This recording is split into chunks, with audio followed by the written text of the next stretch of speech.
The Roman Republic. According to Roman myth, the founders of Rome were Romulus and Remus. The story says that the twin brothers were raised by a she-wolf after their father, the god Mars, abandoned them in the Tiber River. What was the government like in the early days of the Roman Republic, and how did it change over time? Less than 1,000 miles away from Athens, another group of people formed a government.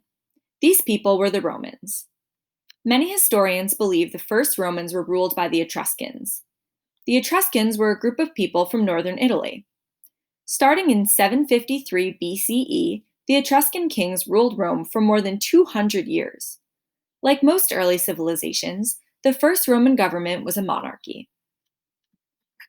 Rome grew rapidly during the Etruscan monarchy. The kings ordered temples, aqueducts, and sewer systems to be built. Romans traded goods. As trade grew, Rome became richer. Soon, trade had expanded across the Mediterranean. Unlike many monarchies, the Etruscan kings did not enjoy absolute power. That is because the earliest Romans copied the Greek form of government.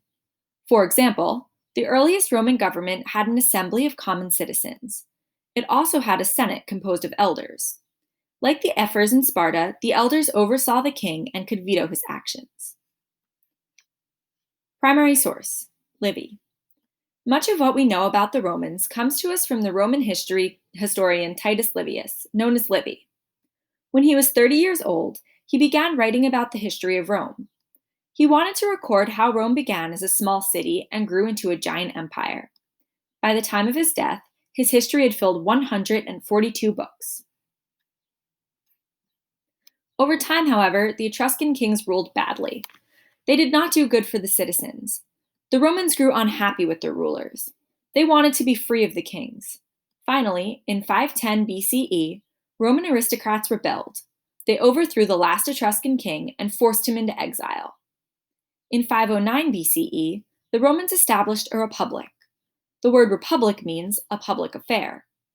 The Roman Republic would last for nearly 500 years. Running a government is hard work.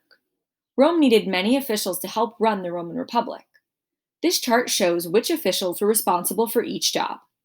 Roman officials. Title of the official is in the left-hand column. Duties they had are in the right-hand column. The praetor acted as judge. The aedile managed public buildings, streets, and games. The censor counted census, collected taxes, and inspected moral conduct. The quaestor managed finances. Rome's government. The Roman Republic was a government in which citizens chose officials to represent them in the government. The Romans wanted to follow the democratic ideals of Athens. However, in Rome, all the citizens were not equal. Roman society was divided into two main classes, the patricians and the plebeians. The patricians were wealthy Roman aristocrats and landowners.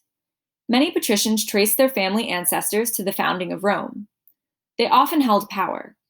Plebeians, on the other hand, were the working class. Plebeians also made up most of the army. They did not have as much power. Throughout Roman history, the patricians and plebeians often clashed and fought for power.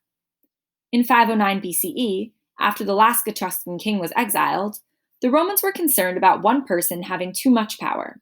So, much like the Athenians, they created a separation of powers. They formed 3 branches of government and divided the power among them so that no one branch would become too powerful. Like the Spartans, they also installed a system of checks and balances that ensured that each branch could limit the actions of the other branches. The executive branch had 2 elective men called consuls to lead the government. The consuls were in charge of making laws, collecting taxes, and controlling the army. The consuls served for 1 year. The 2 consuls had to work together and agree before any law was passed. If one consul did not like a plan or law, he had the power to turn it down. This system made sure that one person did not hold all the power. In this photo, you can see, like the Greek agora, the Roman forum was an outdoor space where people met to trade goods and discuss politics. Also in the right-hand corner is a photo with this description. They made a difference. Tiberius and Gaius Gracchus. Tiberius and Gaius Gracchus were 2 patrician brothers who proposed giving public land to the poor. They also asked the government to help the poor by lowering the cost of corn. Many people, most of them patricians, spoke out against the brothers. The brothers were eventually murdered for their ideas. However, many later Romans considered the Gracchus brothers to be heroes. The legislative branch consisted of the Senate. Senators were a group of patricians who helped the consuls make decisions. Senators came from the wealthiest families in Rome and served for life. All decisions made by the consuls had to be approved by the Senate. Consuls became members of the Senate once their term was over. The Romans also created the Assembly of Citizens. The Assembly of Citizens was made up of both patricians and plebeians. All members of the assembly could vote. The assembly also elected the consuls each year. The judicial branch was made up of 6 judges that were elected each year. Their job was to decide the punishment for crimes. As in the Greek government, women, slaves, and foreigners could not serve in the government. In the beginning of the Republic, the patricians held all the power in the government. One reason for this was because people doing government jobs did not get paid. That meant only wealthy patricians could afford to work in the government. Therefore, the Senate passed many laws that favored the rich. Many plebeians owed money to the patricians. If a plebeian wanted to start a business, he might borrow money from a patrician. If his business made money, he could pay off the debt. However, if he did not make money, he might have to sell himself or his family into slavery. Many times, the plebeian became a slave to the patrician to whom he owed money. This system helped the patricians gain power. The plebeians, who had no voice in the government, became bitter and angry. They demanded more power from the patricians but were ignored. So the plebeians decided to go on strike. They refused to serve in the military. At the time, Rome was at war with its neighbors for control of Italy. Without the plebeians, the consuls could not raise an army. Finally, in 494 BCE, the consuls gave in. Their first act was to establish the Popular Assembly. The Popular Assembly was made up only of plebeians. Although the Popular Assembly could not write laws, it had the power to vote on other issues, such as war. The Popular Assembly also elected plebeian officials called tribunes. The tribunes represented the plebeians in the government and looked after their welfare. The tribunes also had the power to veto any decisions made by the consuls or Senate. Over time, the tribunes became very powerful. Historical perspective. Checks and balances in ancient Rome and today. The Roman government was a series of checks and balances. One part of the government could veto the decisions made by another part. That way, no part of the government could become more powerful than any other part. For example, if the consuls tried to pass a law that was detrimental to the plebeians, the tribunes could veto the law. Today, the legislative, executive, and judicial branches of the US government work in a similar way. Each branch can use its veto power to check the powers of the other 2 branches. This helps make sure that power is balanced among the 3 branches of government. Government then and now. This column in the left-handmost column says the branch of government. The middle column tells us how they experienced it in ancient Rome, and the right-handmost column tells us about how the United States handles it now. The executive branch in ancient Rome had 1 emperor and 2 consuls. In the United States today, we have 1 president and cabinet members. The legislative branch in ancient Rome had Senate and the Popular Assembly. Today in the United States, it has the Senate and the House of Representatives. The judicial branch in ancient Rome had 6 judges who were elected every 2 years.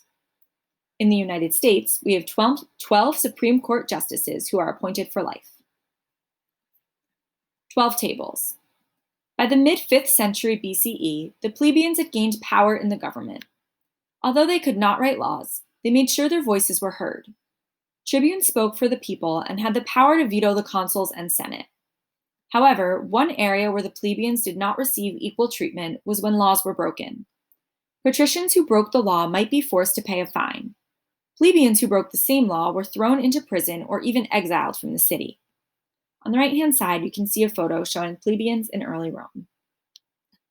The 12 tables became the foundation of Roman law. One reason for this treatment was that Rome did not have a set of written laws. Therefore, judges could pass down any judgment they wanted. Dishonest judges could also change or reinterpret the law to punish someone they did not like. In 450 BCE, the plebeians rebelled against the government. They demanded that Rome's laws be written down.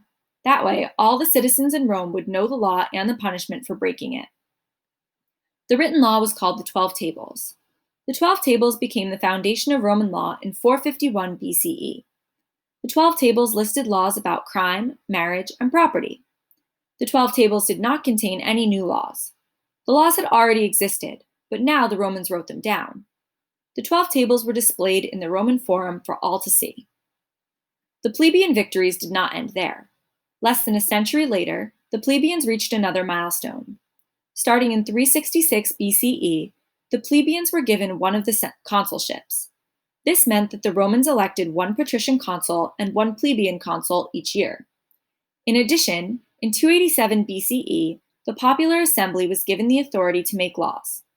At this time, the Roman government was closer to a democracy than it had ever been. Both the rich and the poor had a voice in the government. Historical perspective.